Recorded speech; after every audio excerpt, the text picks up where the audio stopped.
Bienvenue à chacun d'entre vous au sein de cette nouvelle vidéo, nouveau concept pour 2024. Je vous en avais parlé la semaine dernière, oui, parce que je tease à la fin de chacune des vidéos le titre de la prochaine car elles sont toutes programmées, déjà toutes prévues pour 2024.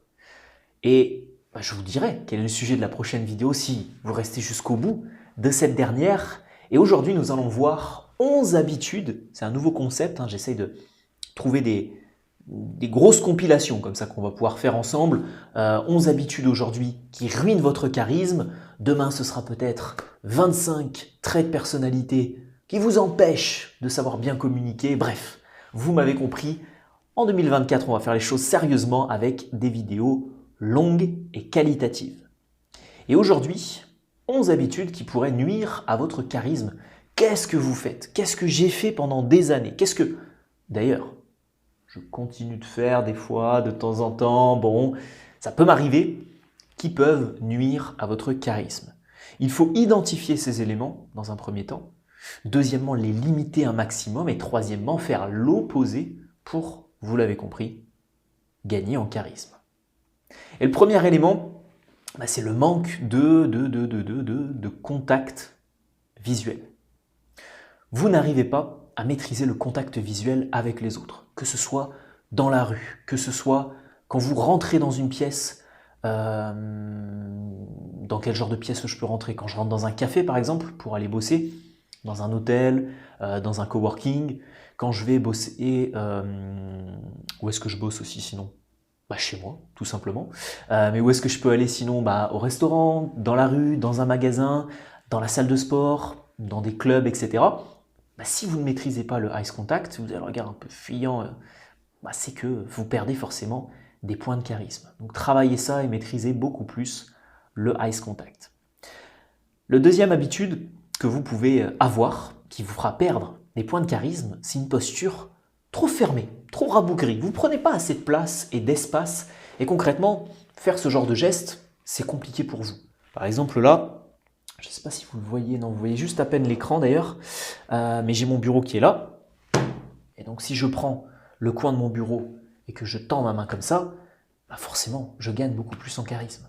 Si je vous fais cette vidéo en étant comme ça face caméra, avec les bras un petit peu croisés, un petit peu moins de charisme. C'est pas non plus dramatique, je suis pas comme ça sur le côté d'une chaise, complètement en PLS sur le côté droit ou gauche.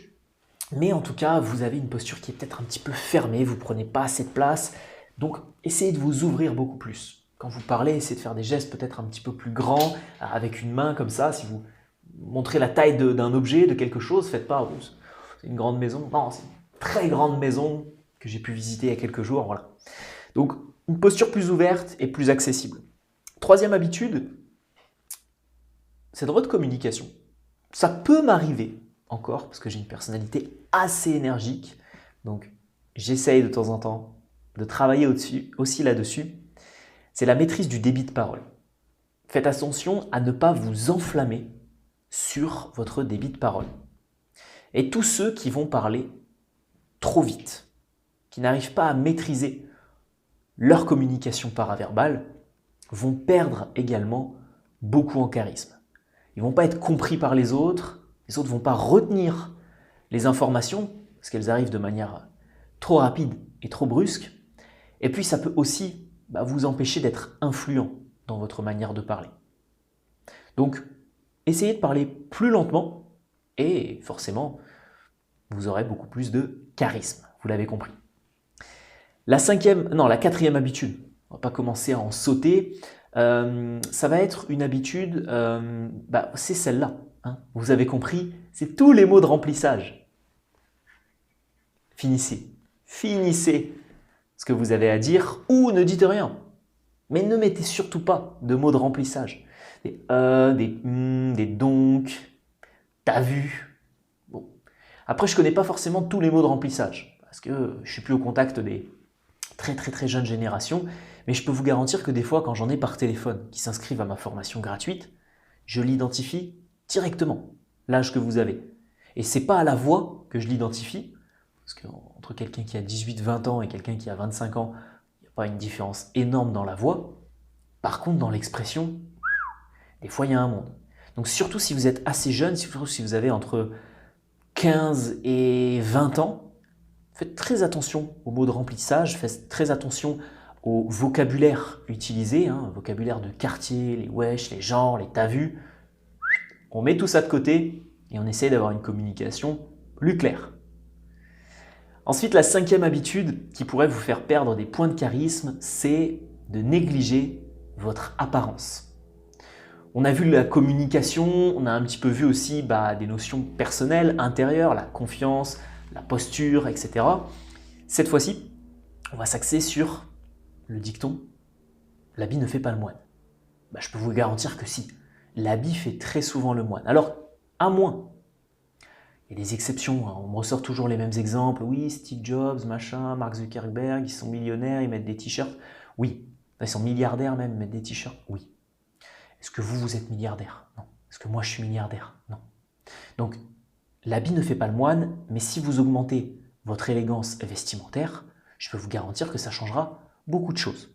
Alors bien sûr, si vous avez une réputation déjà très très bien établie, si les gens vous connaissent déjà énormément et que vous n'avez plus besoin de faire quoi que ce soit, vous arrivez avec un polo bien habillé, bien repassé, propre sur vous, ça fera l'affaire. Si vous avez un bon physique en dessous, ça fera l'affaire. Mais si vous rencontrez pour la première fois quelqu'un, qu'il est habillé, qu'il a une belle chemise, qu'il a une belle veste de costume en plus, quelques petits accessoires pour pimper tout ça, que vous montrez que vous avez une certaine élégance, une certaine droiture, une certaine verticalité, que vous n'êtes pas là comme ça, avoir pris le premier truc qui vient dans votre garde-robe et l'avoir mis sur vous, pas forcément vous dégagez quelque chose en plus. Donc, pour moi, c'est important. Je pense que vous soyez un homme ou une femme, les femmes ont moins de soucis avec ça parce qu'elles prêtent plus d'attention à tout ça. Mais si vous êtes un homme, c'est important quand même d'avoir justement cette rigueur pour vous-même et aussi en société, d'avoir quand même une certaine classe vestimentaire. 6e habitude, on reste sur l'aspect visuel, on est sur le manque de propreté, le manque d'hygiène. Et oui, ça peut toucher quand même quelques personnes, que ce soit encore une fois des taches sur les vêtements, que ce soit une barbe mal rasée, que ce soit des dents pas lavées, que ce soit un manque d'hygiène au niveau de votre visage, au niveau de votre coiffure. Forcément, si vous ne prenez pas soin de vous à ce niveau-là, alors attention, qu'on soit clair, surtout si vous êtes un homme. Ne sortez pas le make-up, les crèmes de machin, les crèmes de bidule. Non, pas de ça ici. Si vous êtes un homme, vous nettoyez le visage, vous douchez de temps en temps quand même. C'est tous les jours normalement, voire 2 fois par jour. Si vous lavez le matin, vous faites du sport, etc. La base. Pas besoin d'aller dans des trucs de consommation, de surconsommation, etc. Mais la base, l'essentiel. Vous lavez les dents, vous lavez les oreilles, vous lavez les yeux, vous lavez les cheveux, etc. Vous vous coiffez, un peu de déodorant. À la rigueur, si vous avez un petit rendez-vous avec une demoiselle, un peu de parfum, et puis c'est tout bon. Mais un minimum d'hygiène, que ce soit pour vous et que ce soit aussi en société. 7e habitude, le manque de discernement et surtout dans le langage corporel. Vous n'arrivez pas à utiliser votre langage corporel correctement. Là, je l'évoque très souvent, mais il y a un geste qui est très souvent fait parce qu'il y a beaucoup de jeunes qui voient ça dans des vidéos YouTube, dans des discours politiques, en débat. C'est ce geste-là, le steeple. Le steeple, c'est ce geste qui consiste à poser ses doigts les uns sur les autres, dégager un petit peu plus de charisme parce que on va avoir les coudes un petit peu plus ouverts et on va pouvoir communiquer comme ça. Et c'est assez intéressant de se positionner comme ça en parlant. Mais je suis un peu en guerre contre ce geste parce que pour moi, il vous bloque. Et je sais pas, je trouve que... Dites-moi ce que vous en pensez en commentaire, mais moi, je trouve pas ça naturel. Si je vous parlais comme ça en étant là, alors bon, sans forcément imiter Nicolas Sarkozy, mais je sais pas. Je le trouve pas naturel ce geste, mais en tout cas, essayez de muscler beaucoup plus votre discernement d'un point de vue non verbal. Faites des gestes qui sont en corrélation avec votre discours, qui viennent appuyer ce dernier. Et comme je le disais dans d'ailleurs ma formation décodage non verbal, que j'ai mis à jour entièrement, avec des analyses non verbales supplémentaires, etc. Si ça vous intéresse, elle est dans la description de la vidéo.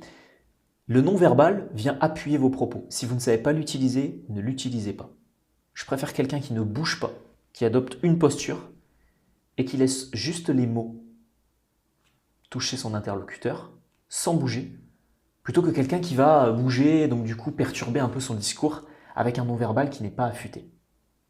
Musclez votre discernement d'un point de vue non-verbal, ayez cette capacité de comprendre à quoi sert chaque geste, quelle est l'interprétation de chaque geste, soit vous achetez ma formation décodage non-verbal, soit vous achetez des bouquins sur le sujet. Attention à ne pas acheter non plus un dictionnaire du non-verbal, vous ne retiendrez pas tout ce qu'il y a à l'intérieur, et faites en sorte de mieux affûter votre non-verbal. Pour la 8e habitude, on est sur le fait de ne pas prendre en compte les feedbacks de vos interlocuteurs. Alors, il y a peu de personnes qui vont vous donner des feedbacks d'un point de vue communication. Mais si ça arrive, évaluez la qualité de la personne, si elle est bien placée pour vous donner un retour là-dessus, parce qu'il y a des gens qui donnent leur avis sans avoir un bon niveau à ce niveau-là, justement.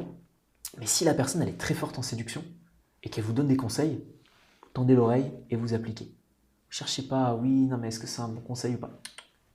Vous écoutez, vous appliquez. C'est ce que j'ai fait, ça a très bien fonctionné. Si la personne elle est meilleure que vous en négociation, vous écoutez, vous vous taisez, vous appliquez. Si la personne elle communique avec plus de prestance que vous sentez quand même que quand elle parle, ça sonne un peu mieux que vous écoutez et vous appliquez, bien sûr. Mais le feedback des gens peut être très très intéressant. S'il y a des gens qui trouvent que vous gérez mal vos émotions, s'il y a des gens qui trouvent que vous manquez d'aisance, s'il y a des gens qui trouvent que votre posture n'est pas adéquate, que votre articulation n'est pas bonne, que vous ne parlez pas avec assez de puissance et qu'on ne vous entend pas quand vous communiquez, ou que votre discours n'est pas cohérent, pas structuré, pas clair, prenez en compte le feedback des autres parce que, après tout, si c'est clair pour vous, c'est peut-être une chose, mais la communication, c'est un échange. 9e habitude, on arrive quasiment au bout, il nous en reste 3 à voir ensemble. La 9e habitude qui peut vous faire perdre en charisme, eh bien c'est, je dirais, la fuite. Le fait de ne pas vous lancer dans des débats, dans des conversations difficiles, d'avoir peur de tout ça, parce que vous savez que peut-être vous allez émotionnellement craquer, ou vous n'allez pas avoir les bons arguments, ou vous allez manquer de répartie. Je crois que je l'ai peut-être jamais dit sur cette chaîne YouTube, donc ce sera l'occasion, pour bien attaquer l'année, de vous faire des petites confidences. Une des choses qui m'a fait le plus progresser, c'est de me mettre dans des situations difficiles d'un point de vue communication. Que ce soit dans des débats, que ce soit dans des discussions, que ce soit sur des sujets épineux. En fait, j'ai très vite eu une certaine appétence pour ce genre de discussion et je pense que c'est ça qui m'a fait énormément progresser. Parce que ça allie beaucoup de choses. Déjà, quand vous parlez d'un sujet facile, d'un sujet simple, je peux vous parler de... Je prends toujours les mêmes arguments parce qu'il y a toujours la même chose sur mon bureau. Vous parlez de la marque Stabilo, parce que c'est une marque, je crois. Ouais, vous parlez de la marque Stabilo Boss. Bon, l'invention de la marque Stabilo Boss, il n'y a pas de débat. Vous parlez du conflit israélo-palestinien, là c'est un peu plus compliqué. Vous parlez de quelque chose, de la différence entre Apple et Samsung, de la rivalité qu'il y avait à une certaine époque, même si Samsung, j'ai l'impression, a perdu un peu de part de marché. Là c'est pareil, ça peut être, il faut être convaincu par ce que vous allez dire, il faut être impactant. C'est un sujet qui peut être émotionnellement fort, ça peut être un sujet délicat, vous pouvez blesser l'autre. Vous parlez de la marque Stabilo, c'est pas bien difficile. Donc ça vous fait travailler sur beaucoup d'aspects autour de la communication et je vous invite à essayer beaucoup plus de vous mettre dans des situations complexes, alors pas non plus les chercher, mais quand elles se présentent, n'ayez pas peur, lancez-vous. La 10e habitude qui pourrait vous faire perdre en charisme et que vous faites peut-être sûrement, c'est le fait d'ignorer le développement personnel et au sens plus large de penser que, ça y est, vous avez regardé les 500, alors on doit être à combien maintenant? 550 vidéos de cette chaîne YouTube. Je ne sais plus parce qu'il y a les shorts aussi qui sont comptabilisés maintenant. Mais vous avez regardé toutes les vidéos de cette chaîne YouTube. Vous les avez toutes vues en détail. Vous avez peut-être même acheté des formations payantes qu'on propose avec mon équipe. Vous avez regardé d'autres vidéos de mes concurrents sur l'intelligence sociale, sur la communication, sur la voix, sur la séduction, etc. Vous avez tout vu. Des milliers de vidéos. Et ça y est, votre charisme est au maximum. Mais moi, je continue de progresser sur ce domaine-là et vous devez en permanence chercher des nouvelles stratégies, lire des nouveaux bouquins, suivre les vidéos de vos ou de votre youtubeur préféré sur le sujet. D'ailleurs, si ce n'est toujours pas fait, Le bouton abonnement est juste en bas pour les petits nouveaux. Et vous devez en permanence être dans cet apprentissage et cette auto-formation, cette pratique régulière. Parce que ce n'est pas du vélo, hein. C'est pas vous apprenez à pédaler puis après vous savez faire donc c'est bon. Non, c'est un développement permanent et comme j'aime le dire quand je fais des bilans diagnostiques avec vous, on n'atteint jamais le 100%. On tend vers ce 100%, c'est une courbe qui tend vers ce 100%, mais on n'atteint jamais ce 100% de son potentiel en termes de charisme. Donc, comme l'expression française le veut, ne vous croyez pas arriver, cherchez en permanence la formation, l'auto-formation, le développement personnel, et je pense que c'est ce qui vous maintiendra à un haut niveau de charisme. Et enfin, 11e et dernière habitude qui pourrait vous faire perdre en charisme, c'est le fait de ne pas cultiver des relations positives autour de vous. Les relations positives agissent comme un réel engrais pour votre communication. Et si vous mettez un engrais et si vous mettez, je dirais, quelque chose de toxique dans une plante, forcément, ça va la faire mourir très rapidement. Alors qu'au contraire, un engrais, un petit booster pour votre citronnier ou votre kumquat par exemple, ça va lui faire pousser des fruits qui sont incroyables, qui sont juteux et délicieux. Et pour votre communication, c'est le même principe. Si vous cultivez des relations, alors si vous cultivez aucune relation, l'avantage, c'est que ça va ni agir négativement, ni agir positivement. À la rigueur, pourquoi pas. Maintenant, nous sommes des créatures sociales, donc vous aurez forcément des gens autour de vous. Si ce sont des gens négatifs, qui vous tirent vers le bas, qui ont une mauvaise communication, qui ne voient pas l'intérêt de tout ce que vous faites en développant votre charisme, votre manière de parler, qui trouvent que ça sert à rien, qu'il vaut mieux s'amuser, quand on a la vingtaine, qu'il vaut mieux flamber, je dirais, eh bien, forcément, ça va vous tirer vers le bas. Si au contraire, vous avez des gens avec un cercle sérieux autour de vous, qui vous poussent vers le haut, là, ça va vous tirer vers l'excellence. Si vous avez 5 personnes qui communiquent mieux que vous autour de vous, et que vous discutez avec ces gens-là en permanence, par vocaux, par message, en physique, en vidéo, au quotidien, comment est-ce que vous croyez que votre communication va évoluer? Donc, cultivez des relations positives autour de vous, cherchez ces relations positives d'un point de vue communication et charisme, et là, je peux vous garantir que forcément, votre niveau de charisme va exploser. D'ailleurs, je reprécise, parce qu'on est à la fin de ces vidéos, donc là, il n'y a que les meilleurs qui restent jusqu'au bout. Le cercle aristocratique arrive très, très, très bientôt. Et ce projet de cercle privé, de personnes autour de moi, risque de faire beaucoup de bruit dans les prochains mois. Donc, restez attentifs à tout ça. Ajoutez-moi sur Instagram ou restez attentifs aux vidéos qui vont tomber sur cette chaîne YouTube prochainement, parce que ça va être très sérieux. J'espère que vous avez apprécié cette vidéo YouTube, mes amis, avec 11 habitudes, un concept un petit peu différent qui plombe votre charisme. Dites-moi de manière très sincère, très transparente, quelles habitudes vous faites et quelles habitudes plombent votre charisme au quotidien. Si vous voulez les miennes, manque de contact visuel, non. Posture fermée, non. Parler trop vite, je peux le faire. Donc j'en ai un. Utiliser des expressions de remplissage, non. Négliger l'importance de la tenue, non. Manque de propreté et d'hygiène, non. Manque de discernement dans le langage corporel, non. Ne pas prendre en compte les feedbacks, je me tais toujours quand j'ai quelqu'un qui est meilleur que moi et je l'écoute très attentivement. Peur des conversations difficiles, j'adore ça, donc non. Chercher à m'améliorer, j'ai encore des dizaines et des dizaines de bouquins à lire et ne pas cultiver les relations positives, je pense que je le fais aussi. Donc, j'ai quand même un point à travailler. Et vous, combien est-ce que vous en avez? Dites-moi ça dans les commentaires et on se retrouve vendredi prochain à 19 h pour le sujet de la voix.